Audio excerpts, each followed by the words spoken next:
Good afternoon, students. Hope you are staying at home. Stay safe. I am S. Palanichami, your metrology and measurements teacher. I am happy to see you all through this video. To spend this lockdown time in an effective manner, let's learn. Today, let's learn about the flow measurement. There are many devices to measure the flow of fluids. We are going to learn a very few devices like orifice meter, venturi meter, Pitar's tube, rotometer in this video. Can we go? So this is an orifice meter. So an orifice meter is a device that has been designed to measure the volumetric flow and the mass flow rates of fluids flowing within a pipe. So it's an instrument. It's actually a disc with a hole, usually at its center or sometimes placed eccentrically. So the fluid flowing through the pipe first experience a convergence effect to enter through the orifice. However, the maximum convergence of the fluid does not occur exactly at the orifice point, but a little downstream from it. This position is termed vena contracta, where the area of cross section is minimum. The fluid velocity will be maximum at this area, wherein the pressure is minimum. Beyond the vena contracta position, the fluid flow again diverges steadily to reach the equilibrium.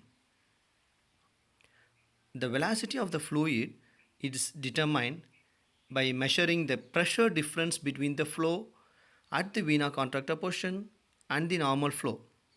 A manometer is connected to this setup to measure the pressure difference. The obtained pressure values are used to derive the velocity of the flowing fluid using Bernoulli's equation. So this is the Bernoulli's equation. Using this equation, the velocity can be find out. So here the V1 and V2 are the velocity of the fluid. So G is the actual acceleration due to gravity. So P1, P2 are the pressure at the point 1 and the point 2, wherein the rho 1, rho 2 are the density of the fluid flowing, and H1, H2 are the height of the flow.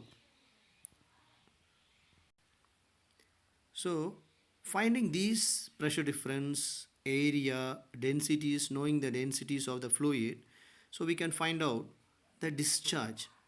So the Q is the discharge that can be find out using this equation.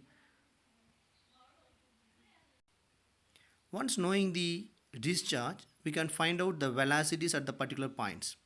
So we all know that Q is equal to VA, that is velocity in area. So using that expression, we can find out the velocities. So we all know that Q and area at that particular point. So V is equal to Q by A. You can find out the velocities at point 1, means that normal point, as well as at the contractile area. The second thing device is a venturi meter. This venturi meter also uses the same principle as of an orifice meter. Unlike the orifice meter, which is just a plate, a venturi meter is like a device which can be fitted to the pipelines. So it consists of a short length of pipe steadily narrowing down to a lesser area of cross section called a throat, and a gradually expanding to the original pipe diameter. So this is being picturized in this particular schematic sketch. So the difference in pressure measured using a manometer is used to determine the velocity of the fluid flow. Here the fluid convergence towards the area of contradiction is called as venturi effect. So by applying the same Bernoulli's equation, we can find out the discharge. Once the discharge is being find out, so we are able to find out the velocity at the particular points. The next device is a Pitar's tube. It's a device used to measure the local velocity of the total pressure of a fluid against the velocity measured across the fluid in case of an orifice plate on a venturi.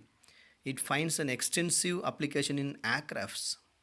The Pitar's tube is a L-shaped structure held up front against the fluid flow. It consists of a static probe and an impact probe. The impact probe should face the direction that is against the fluid flow. When the static probe measures the static pressure in the system, the impact probe is meant to measure the total pressure of the system. When the fluid flow against the tip of the impact probe, it is brought to rest. This has an effect, that is rise, on pressure corresponding to the static probe. So applying the Bernoulli's equation, we can form an equation to find out the velocity. So this is the velocity obtained by using this Bernoulli's equation. So knowing the pressure difference and the density of the liquid, we can find out the velocity of the fluid. The next device is the rotometer. It's a class of variable area meter that is designed to study the flow rate of a fluid within a closed tube. So it uses the natural principles of buoyancy, drag and acceleration due to gravity to measure the fluid flow. A typical rotometer is given in this particular diagram. So it's a tapered glass tube with a liquid and a float. A float is made to balance by the action and reaction of buoyancy, drag and gravity forces. When this setup is introduced into the pipeline by virtue of fluid flow, the system should experience a change in pressure interval and also a displacement in the float according to the drag equation. That is, pressure varies with the square of the fluid flow. To counter this action and maintain constant pressure interval, the area of the meter is varied and hence tapered design of the rotometer. The float moves upward till an equilibrium is reached. The scale on the glass measures the displacement of the float is directly proportional to the fluid flow rate.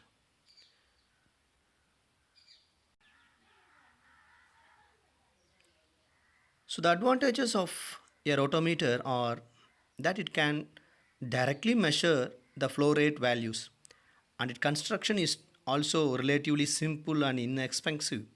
However, it cannot be used when the fluid is opaque because the float cannot be seen from outside. In addition, when there is an increased velocity of fluid flow, there is possibility of breakage of the glass tube.